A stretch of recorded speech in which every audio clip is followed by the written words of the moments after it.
เวลา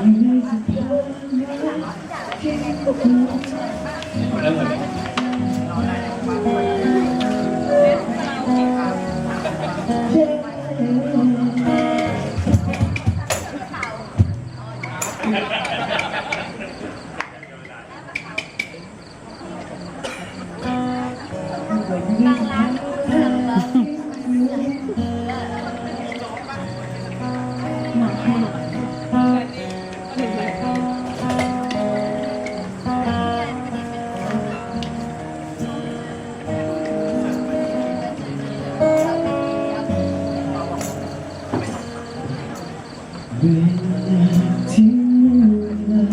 ไม่ทำให้คนเปลี่ยนไปสิ่งในใจยังไม่ต้องไม่เปลี่ยนก็คือความรักที่มีต่อเธอ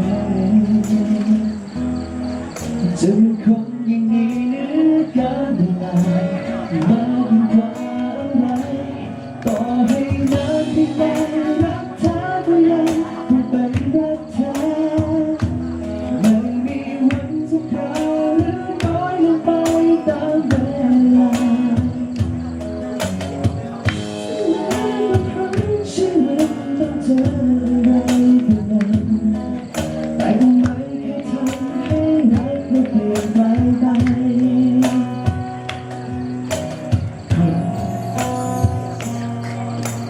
คนเราทั้งคู่กันไม่ว่าอะไรเปลี่ยนไป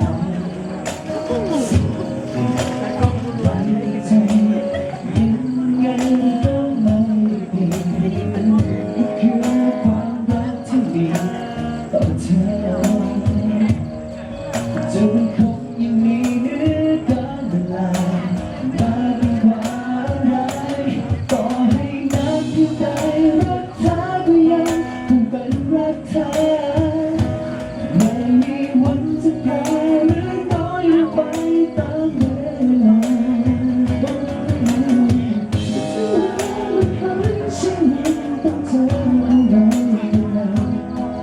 แต่ก็ไม่เคยทำให้รักเราเปลี่ยนไปนานจะต้องรอไม่รู้ว่านานเพียงใดก็จะไม่ท้อที่เธอก็พร้อมสู้ต่อไป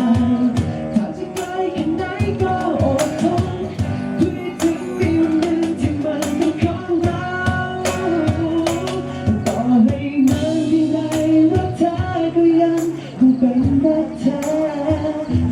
ไม่มีวันจะแปรหรือน้อยลงไปที่รักกันจริง